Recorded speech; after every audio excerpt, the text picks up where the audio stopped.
19 al 24, a estas alturas del Sermón del Monte, nuestra serie Delante de un Dios Santo.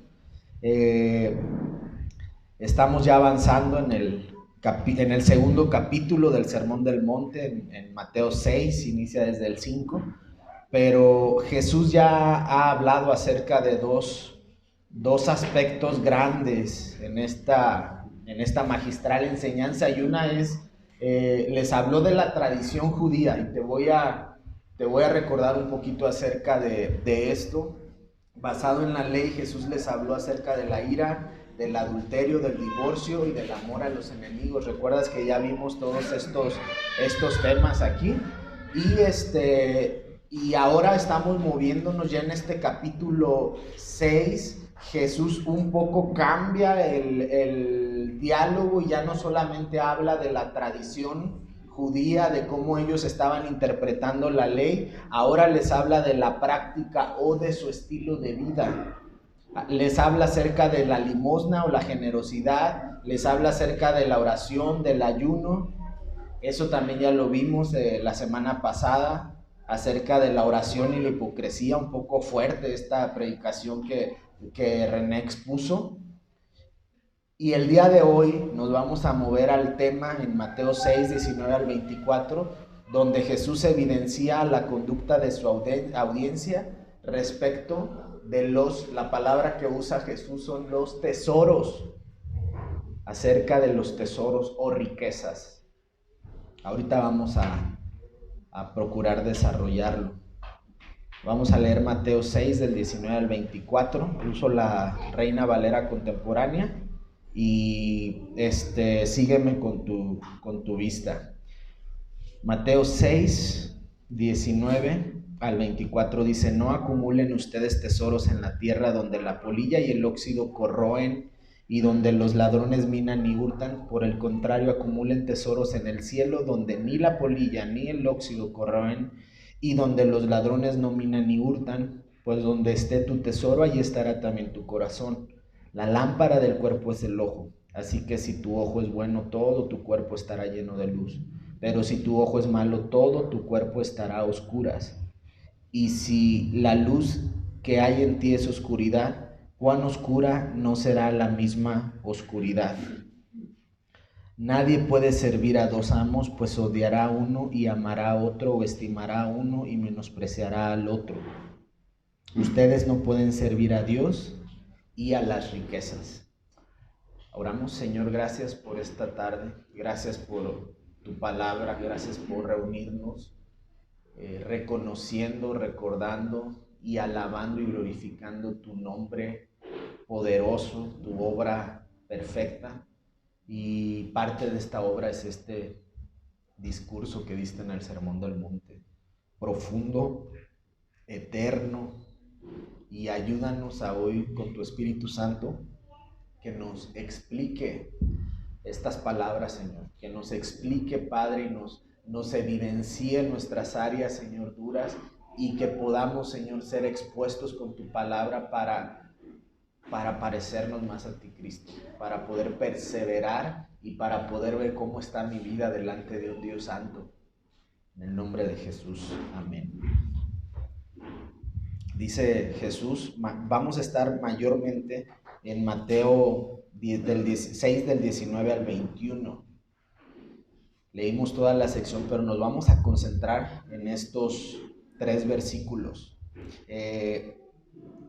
Jesús está hablando de 2 tesoros. Jesús está diciendo: no acumulen tesoros en la tierra, y luego da una pequeña descripción, y después dice: mejor acumulen tesoros en el cielo. Son dos tesoros, hay 2 tesoros. Como en todo en la Biblia, hay vida y hay muerte, hay culpa y hay perdón. Hay quizá podemos pensar, no sé, en estas palabras, contrastando un poquito acerca de tesoros en la tierra y tesoros en el cielo. Por algo es que Dios aborrece la tibieza. O sea, ¿es o no es? ¿Estás o no estás? ¿Quieres o no quieres? ¿Lo haces o no lo haces? ¿Obedeces o no obedeces? ¿Tesoros en la tierra o tesoros en el cielo? Jesús no está diciendo y pueden como ser una mezcla o algo de este tipo, y lo vamos a ver ahora. Es de algún modo simple, y es que Jesús hablaba de esta forma sencilla pero eterna. O sea, puedes jalar el hilo a las palabras de Jesús y te dan para más y más y más, pero en un modo simple. Acerca de los tesoros en la tierra dice que las características son que es corruptible. Dice aquí en Mateo 19, no acumulen tesoros en la tierra donde la polilla y el óxido corroen y donde ladronas minan y hurtan. Las características del tesoro en la tierra es que se corrompe, se corroe. Y además, puse aquí una palabra, de hecho esta financiera, es volátil. Hay inversiones en el banco que son volátiles, que pueden perder el valor por el riesgo que representan. Jesús dice que el tesoro de la tierra es volátil. ¿Por qué? Porque te lo pueden robar, porque lo puedes perder en cualquier momento. Y en un sentido opuesto, totalmente opuesto, acerca de las características del tesoro en el cielo, dice: mientras el tesoro en la tierra es corruptible y es volátil, el tesoro del cielo, dice, ahí no por el contrario, tesoros en el cielo donde ni la polilla ni el óxido corroen y donde los ladrones no minan ni hurtan. Por un lado, entendemos pues que en la tierra sucede una cosa, y en el reino de Dios, el cual Jesús está exponiendo en todo este sermón del monte, lo que sucede es totalmente opuesto a lo que sucede en la tierra. Sí lo hemos visto en toda esta serie, y especialmente en esta sección Jesús está contrastando que mientras nuestro tesoro de la tierra se corroe, se corrompe y es volátil, en el tesoro del cielo estas cosas no pasan. Y pudiéramos cerrar aquí el mensaje, ¿no? Pero vamos a avanzar un poco con dos historias. Te quiero contar dos historias acerca de esto. Una de ellas es el predicador. Esta historia la vas a encontrar en Eclesiastés 2, del 1 al 11. Y este predicador, que muchos creen que es Salomón, aunque el libro en sí mismo no dice que sea Salomón, pero por la descripción yo soy de los que creen que Salomón lo escribe. Eclesiastés 2, del 1 al 11, y te quiero platicar un poquito acerca de este hombre. Independientemente si es Salomón o no quien escribe Eclesiastés, dice que él era, la descripción que da de sí mismo es que era un rey poderoso, era una persona que probó de todo. Y hay una palabra que constantemente se repite en este libro de sabiduría de Eclesiastés, y es la palabra vanidad. Hebel es la palabra en el lenguaje original que tiene un sentido mucho más amplio. Vanidad es como querer agarrar el humo o querer perseguir el viento.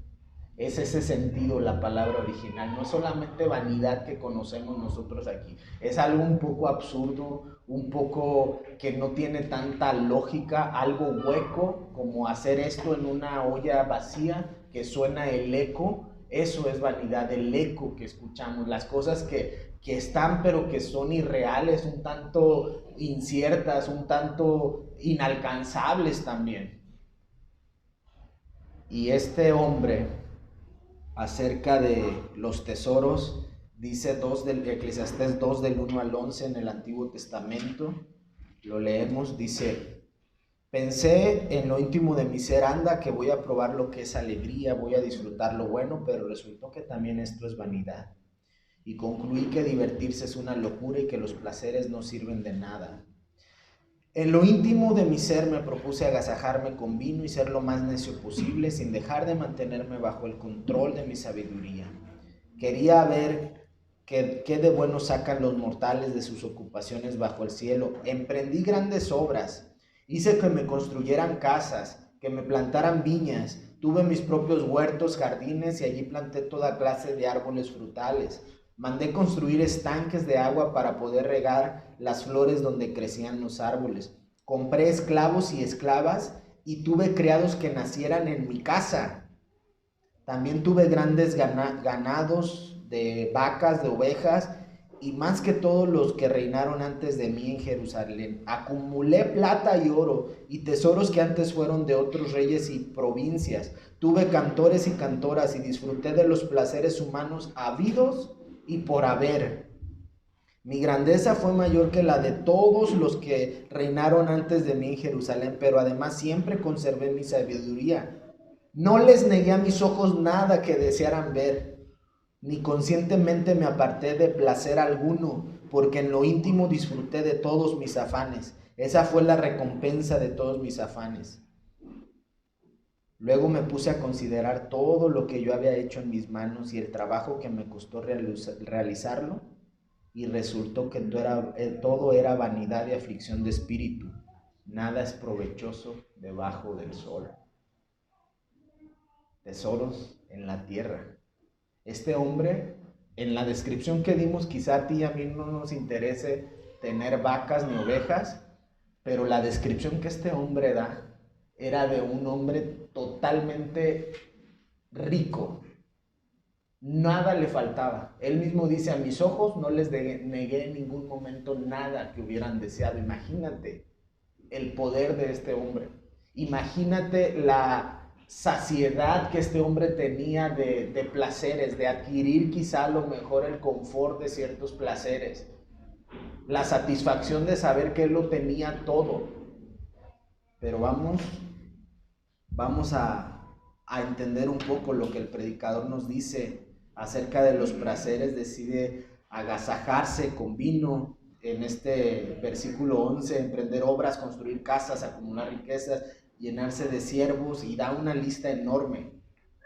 En el versículo 10 dice, no les negué a mis ojos nada que desearan ver, ni conscientemente me aparté de placer alguno, porque en lo íntimo disfruté de mis afanes. Esa fue la recompensa de todos mis afanes.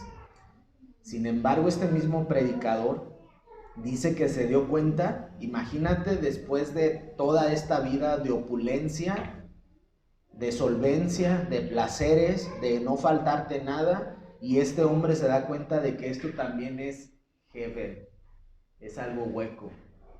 Estos tesoros, toda esta descripción, el haber tenido esclavos y esclavos que nacieran en su casa, ¿sabes lo que eso representaba en esa época? Haber conquistado otras ciudades, traerse el botín de la guerra a tu palacio real. No hubo como él otro rey. Y dice, pues también me di cuenta que esto es algo hueco, algo vano. Lo que quiere decir es correr desde detrás del viento, atrapar tu propio aliento. Algo vano como construir un castillo en una arena que en cualquier rato se va a deshacer. Volátil como los tesoros de la tierra. Algo que se puede corromper muy fácilmente. Basado en su propia experiencia, esto tampoco fue la respuesta del predicador para una vida plena. Acumuló tesoros a más no poder, se sació con todo lo que podía tener. Pero los tesoros en la tierra no fueron la respuesta del predicador. Consideró las cosas que había hecho, versículo 11, resultó que todo era vanidad, aflicción de espíritu, nada es provechoso bajo del sol. A pesar de todo el placer que este predicador experimentó y todos los logros que consiguió, una vez más lo vemos abrumado por no encontrar respuestas a la búsqueda de su corazón y de su alma. El tesoro no llenó al predicador. Las mujeres, el vino, el placer, los triunfos de una guerra, el ser reconocido como una persona de poder y autoridad, fueron correr detrás del viento para este predicador. Ahora quizá nos preguntemos, y quizá ahorita estamos ya pensando, si disfrutar de placeres cotidianos como una comida, dormir, cine, el trago de tu bebida favorita, es algo malo. Personalmente, quiero decirte, Dios mismo nos creó con la plena capacidad de disfrutar de la vida y nos dotó de 5 sentidos para hacerlo. El problema no es que Dios prohíba o castigar plenamente las cosas que disfrutamos o las cosas que hacemos como satisfacción también. El problema no está ahí. El problema no es en sí mismo la comida, el vino, el viaje, el dinero. El problema es que, y más bien aquí parafraseando esto, todas las veces que la Biblia utiliza la palabra placer, se asocia con un consumo carnal, un consumo que quiere satisfacer egocéntricamente a mi propia carne, a mis propios ojos, a mis propios oídos, a los sentidos que Dios me dotó para glorificarlo a Él con todo lo que hago con ellos. Y el placer se asocia con un consumo egoísta para satisfacerme a mí mismo, satisfacción propia. Fíjate bien lo que Jesús explica en Mateo 13, 22, en la parábola del sembrador. La semilla sembrada entre espinos es el que oye la palabra, pero las preocupaciones de este mundo, el engaño de las riquezas, ahogan la palabra, por lo que ésta no llega a dar fruto.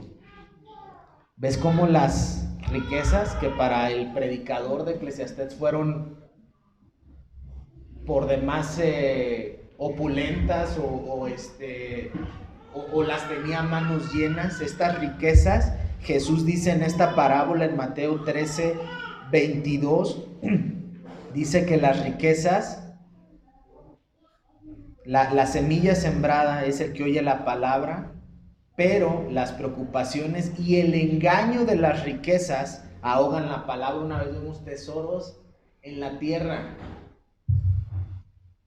que corrompen, que son como una sombra, que no nos alcanza no se pueden comparar con la grandeza que Dios nos da, que Dios es y que Dios ha hecho por nosotros.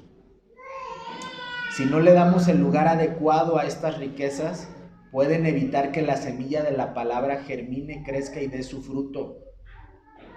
Y te quiero hablar de otro placer que el predicador mencionó, referente a otro de los placeres a los cuales el predicador se entregó por completo, es el vino. Y el apóstol Pablo escribe en Efesios 5, no se emborrachen con vino, 5:18 de Efesios, no se emborrachen con vino, lo cual lleva al desenfreno, más bien llénense del Espíritu. ¿Sí observas cómo hay un contraste entre la prohibición de embriagarnos con vino y la exhortación a ser llenos del Espíritu Santo?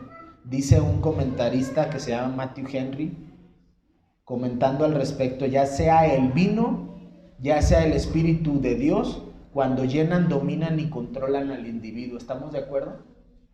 Ya sea el vino o ya sea el Espíritu Santo, cuando llenan, controlan, y yo le agregaría por completo al individuo. Nada más que dice Matthew Henry en su comentario, el vino para perdición y muerte, y el Espíritu Santo para salvación, para vida eterna. Es la diferencia. ¿De qué estamos llenando? ¿Dónde está mi tesoro? ¿Dónde está mi corazón? Los placeres, cualquiera que sean, en algún momento se vuelven algo monótono, aburrido, porque no están diseñados para ser la respuesta de una vida plena. ¿Si has visto a las Kardashian? Y has visto todo el relajo que ocasionan porque se aburren y se enfadan de todo lo que tienen a su alcance. Y así tenemos muchos ejemplos nosotros mismos. Quizá a lo mejor cuando contrataste Netflix era algo bonito, era algo bien, era algo que te distraía, ahorita ya no tanto. Quizá tu celular nuevo, ahorita ya no es tan valioso, ahorita ya no lo quieres el siguiente más nuevo.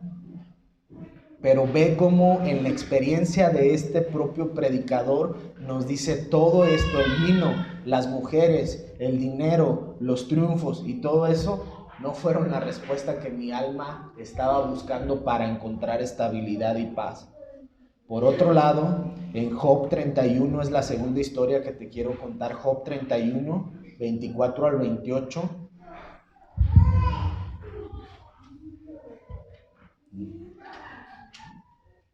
Dice así: jamás, Job 31, 24, jamás puse mi esperanza en las riquezas, ni deposité en el oro toda mi confianza. Jamás me alegré de mis posesiones, de que mis posesiones aumentaran por el buen trabajo de mis manos. Jamás disfruté del sol radiante ni de las bellas noches de la luna con la idea de adorarlos en secreto y de enviarles un beso con la mano. Eso hubiera sido un gran pecado, pues habría pecado contra el Dios Altísimo. Jamás me alegré al ver caer a mi enemigo, ni me regocijé cuando le sobrevino el mal. Jamás le pedí a Dios maldecir a alguno para no pecar, preferiría quedarme callado. Jamás permití que mis siervos abusaran de alguno de mis huéspedes. Jamás un extranjero que llamó a mi puerta pasó la noche fuera de mi casa. Si acaso como humano encubrí mis faltas y guardé el secreto de mi maldad, fue por temor al desperdicio de los nobles y por lo que el pueblo pensara de mí, pero guardé silencio y no salí de mi casa. Lo que Job está diciendo aquí es que el asunto de las riquezas no es que el problema esté en ellas mismas. No es malo, el dinero no es malo, el oro no es malo, la plata no es mala, tu casa no es algo malo ni es un pecado, tu carro no es algo malo. Las cosas que tenemos alrededor nuestro no son malas en sí mismas. Lo que Job está diciendo aquí, que el asunto de las riquezas, el problema no es en ellas mismas. Dice el versículo 31-24, ¿cuál es el problema de las riquezas?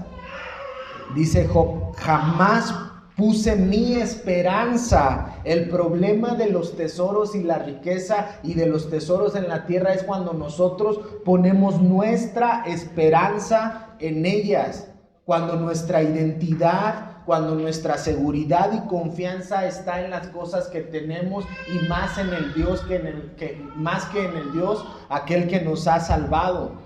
Job, de algún modo, en todo este capítulo, en toda esta sección, está presentando un argumento de defensa delante de Dios, diciendo: Señor, mi corazón te ha servido siempre, aunque he ganado a mis enemigos, no me he burlado de ellos, aunque he visto forasteros, los he recibido en mi casa, y aunque he tenido riquezas, mi esperanza no ha estado en ellas.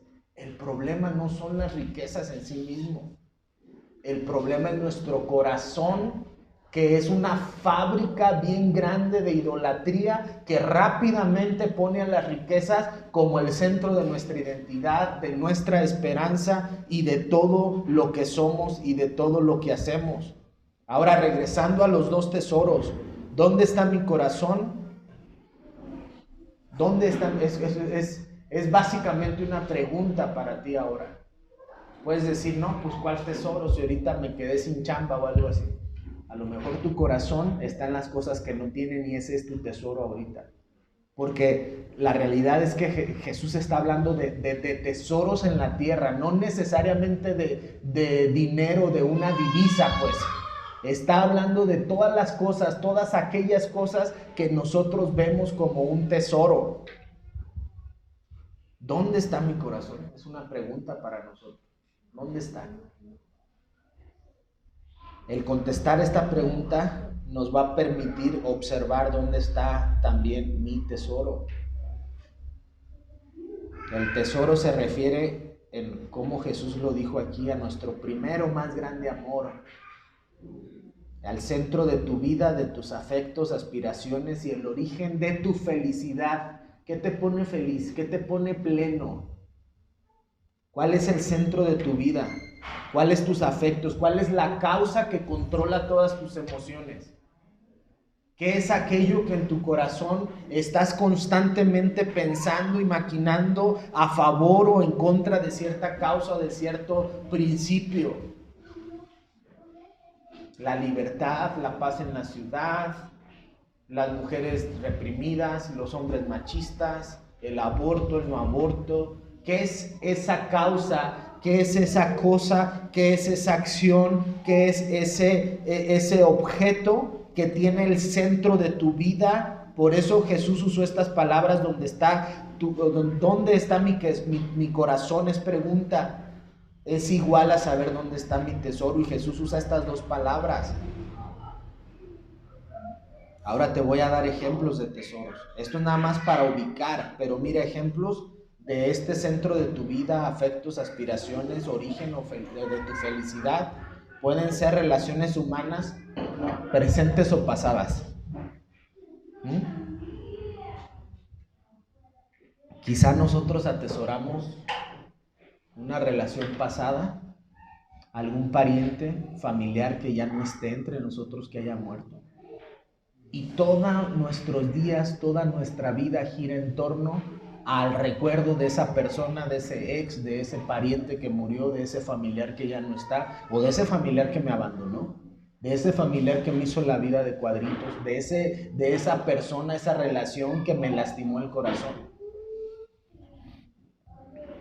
Otro ejemplo son todas las cosas de valor terrenal. Y de valor terrenal, pues el mundo le pone valor a todo. Hasta la basura vale ahora. Otro ejemplo de tesoro eres tú mismo y soy yo mismo.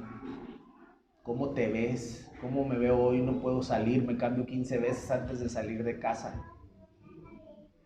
Ojo con eso, en verdad ojo, porque eso es vanidad, es algo hueco, es como querer alcanzar el viento, es como querer agarrar el humo. Eso no te va a llenar nunca. A las 2 horas ya vamos a andar arrugados y quizás sucios. Quizás nos va a correr a las que usan maquillaje, se les va a correr el maquillaje. Quizá a los hombres ya no nos vamos a ver igual de fuertes en algunos años. Otra forma en que se ven estos tesoros, pues es también la riqueza material. El asunto y en lo que todo converge es en lo siguiente, en que todo esto, como dijo el predicador de Eclesiastés, es Hebel. Es algo hueco, correr detrás del viento, efímero, momentáneo, pasajero, emocional, construir castillos en la arena. Lo que tienes, lo que no tienes, que sea terrenal y que tenga el centro de tu vida, que tenga todos tus afectos, aspiraciones y que sea el origen de tu felicidad, es algo vano. Ahora, ¿por qué tesoros en el cielo? Es una buena pregunta. Si yo ahorita vivo aquí, ¿por qué Jesús me invita a hacer tesoros en el cielo y no en la tierra? ¿Qué voy a comer? ¿Dónde van a vivir mis hijos? Si me enfermo, ¿quién me va a atender? ¿Quién me va a dar el dinero o las medicinas? Es una buena pregunta, ¿no? ¿Por qué? ¿Por qué no hago tesoros en el cielo cuando esté en el cielo? Con Él, donde es más fácil. Colosenses 2:13-15 nos da la respuesta. Y aquí las palabras que usa Pablo en Colosenses nos ayudan a contestar a esta pregunta. Colosenses 2, del 13 al 15, dice así: antes ustedes estaban muertos en sus pecados, aún no se habían despojado de su naturaleza pecaminosa, pero ahora Dios les ha dado vida juntamente con Él y les ha perdonado todos sus pecados. Ha anulado el acta de los decretos que había contra nosotros y que nos era adversa. La quitó de en medio y la clavó en la cruz. Desarmó además a los poderes y a las potestades y los exhibió públicamente al triunfar sobre ellos en la cruz. 8 cosas por las cuales Jesús invita a sus discípulos, a sus seguidores, a hacer tesoros en el cielo. Colosenses lo dice desde esta forma. La primera, estábamos muertos. Nos dio vida con Él, nos dio perdón. La 4 es fundamental, fíjate bien esto, dice, ha anulado el acta que había en contra de nosotros. La quitó de en medio, es la 5ª cosa. 6, la clavó en la cruz. 7, despojando a principados y potestades, a nuestros acusadores. Y 8, exhibiendo públicamente y triunfando en la cruz del Calvario. ¿Por qué estamos ahorita yendo a Colosenses para responder por qué hacer tesoros en el cielo? ¿Por qué como discípulo de Jesús estoy en un mundo terrenal, pero me invita a hacer tesoros espirituales en el cielo y no terrenales? La razón de esto es porque el punto 4 de Colosenses 2, 13, 15, dice que ha anulado el acta, haciendo una paradoja de lo que significa esto. Es que había alguien que debía algo. Había una persona que debía, quizá había cometido un delito, y escribían en un pedazo de cuero su acusación, y esta persona iba a pagar la condena, y una vez que terminaba la condena traían el pliegue de piel y lo frotaban, y la escritura que le acusaba desaparecía.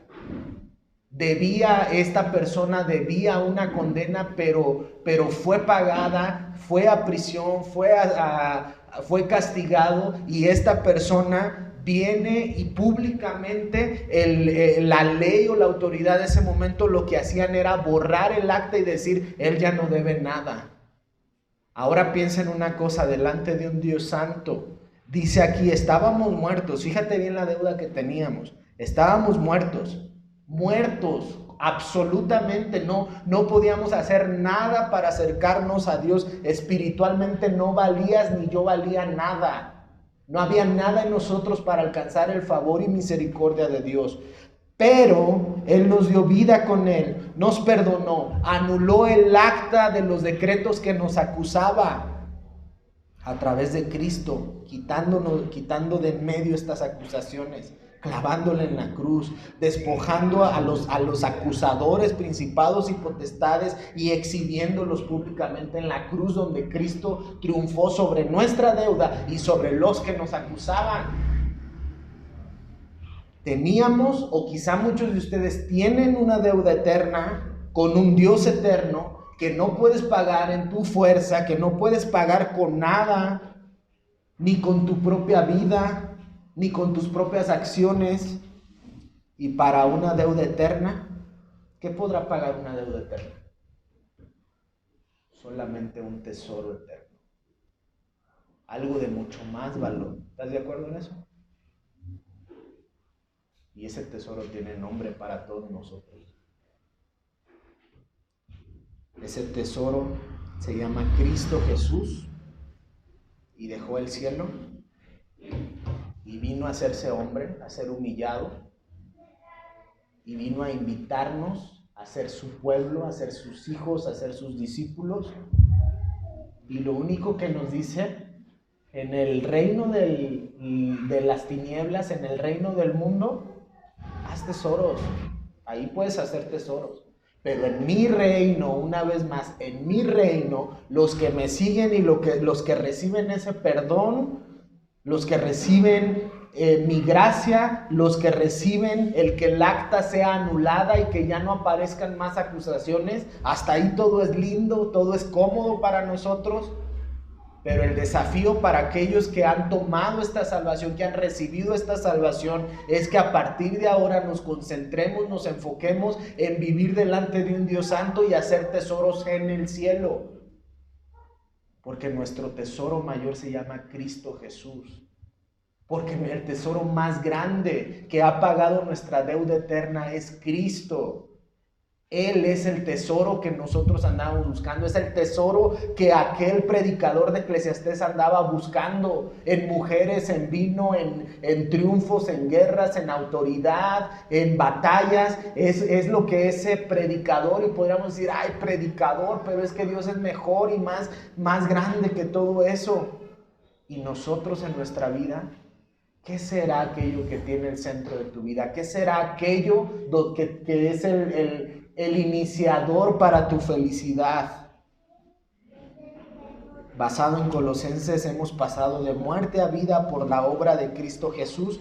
Y fíjate bien, y con esto quiero cerrar: si eres discípulo de Jesús, si has nacido de nuevo, si crees que toda esta obra es verdad y que ha impactado tu vida, has nacido de nuevo, por lo menos para estas 4 cosas que hoy te quiero mencionar. No son limitadas, pero hoy te quiero mencionar estas 4 cosas de cómo buscar tesoros en el cielo. Hablando de esto, entiendo que mi tesoro más grande es Cristo Jesús, y que un día voy a estar con Él, voy a estar donde Él está, voy a disfrutar de la paz que Él me da. pero también como hijo de Dios, delante de un Dios santo, hemos nacido de nuevo o estás invitado para nacer de nuevo, y evalúa bien el costo, como también la misma escritura dice, porque delante de un Dios santo, en el reino de Cristo Jesús, sus discípulos y los que viven en este reino se deleitan en Dios y en su palabra. Eso es hacer tesoros en el cielo. Obedecen la instrucción del Señor, profundizan en su conocimiento, y todo esto para hacer su voluntad aquí en la tierra. Que se haga, Dios, tu voluntad en la tierra, ¿no? ¿Cómo? Deleitándome en Dios y en su palabra, obedeciendo la instrucción del Señor, profundizando en su conocimiento y haciendo su voluntad. Todo esto, absolutamente todo esto, no me lleva a un intelecto. Me lleva a Cristo, al tesoro precioso e inagotable y eterno, pero también me lleva a la palabra, y dice Juan que la palabra, ¿quién es? ¿Quién es? ¿Sí están aquí? ¿Sí? La palabra es Cristo.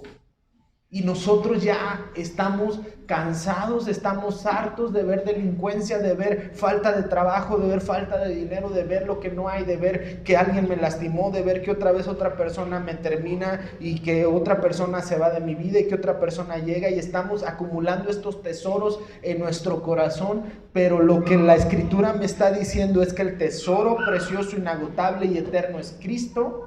Y entonces puedo deleitarme en su palabra, obedecer su instrucción, profundizar en su conocimiento y hacer su voluntad. Porque tanto uno como lo otro, el tesoro en el cielo y la palabra, las dos cosas me llevan a Cristo Jesús. Y quiero invitarte a que a partir de ahora recordemos cada día que estamos delante de un Dios santo, el cual ve lo que tienes, las necesidades y las cosas que tienes y que no tienes, pero Él es Dios y Él es Rey soberano sobre eso. Y es tiempo de que también, si tú crees que eres salvo, no quiero asumirlo, si tú crees que el Señor ha salvado a tu vida, que eres hijo de Dios, que has nacido de nuevo, que Jesús ha hecho toda la obra completa para que tú seas perdonado delante del Padre, que ha anulado el acta que te acusaba, el desafío para ti ahora es que en este reino se disfruta de la palabra de Cristo, se disfruta de su conocimiento, se disfruta de su verdad, y que nos enfoquemos en el verdadero tesoro. Deja de perseguir al viento, deja de perseguir al humo, deja de querer agarrar el agua. Se va tu belleza, tu dinero, tu trabajo, las personas, las relaciones, todo falla, pero hay un tesoro precioso que nunca falla. Y gracias a ese tesoro precioso hoy somos libres de la deuda que nos acusaba por mentirosos, por idólatras, por sucios, por corruptos, por adúlteros, por chismosos, por cualquier pecado delante de Dios. Hay libertad en Cristo. Es un reino precioso y maravilloso al cual Cristo nos está invitando desde el Sermón del Monte, y donde yo quiero invitarte a que disfrutemos vivir en este reino desde ahora y hasta la eternidad con Cristo Jesús. Gracias, Dios, por tu amor. Señor, ayúdanos a vivir confiados en ti, porque, Padre, de verdad, y confieso mi corazón que cada día, cada momento, Señor, estoy viendo necesidades, cosas que son como este humo que quiero perseguir, Dios.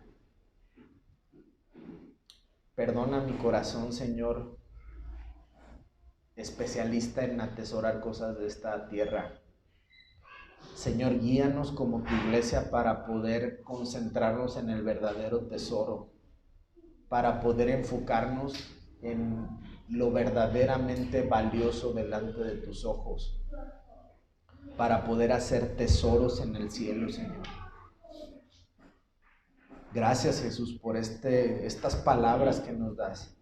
Anima a tu iglesia, Espíritu Santo, para que a través de solo de ti, Espíritu Santo, puedan ser hombres, mujeres y jóvenes que prefieran llenarse de ti que de sustancias, que de vino, que de dinero, que del mejor carro, que de la mejor ropa, que los más likes en las redes sociales. Señor, anímanos a través de tu Espíritu para poder vivir en este reino, Señor, porque todo lo demás es pasajero, Dios. Gracias por estas palabras que nos das y gracias porque tú eres precioso, Cristo, porque tú eres el tesoro preciado, la joya de gran valor. Pues solo tú eres, Cristo. Lo que has hecho por nosotros, la forma en que has honrado al Padre con este evangelio y con esta obra que has hecho en la cruz, Señor, es un ejemplo de cómo quieres que vivamos, Dios. Guíanos con tu Espíritu, Señor, anímanos y quita, Señor, en verdad, quita de nuestra mente, de nuestro corazón, esta parte de cristianismo mediocre, cristianismo frío, cristianismo de domingo, cristianismo de gente perdedora, enfocada en lo que no tenemos, en que me volví a enfermar, en que mi trabajo está mal. Señor, levántanos realmente como tus hijos, como guerreros del reino de los cielos, Señor. Porque tú eres nuestro Dios, porque se trata de ti y que tu Espíritu hoy, Señor, anime a tu iglesia, anime a nuestros corazones, a nuestra mente, Dios, para vivir bien plantados en el reino que tú veniste, Señor, a inaugurar, Cristo. Que sea para ti, Señor. Amén. Amén. Pues gracias a Dios.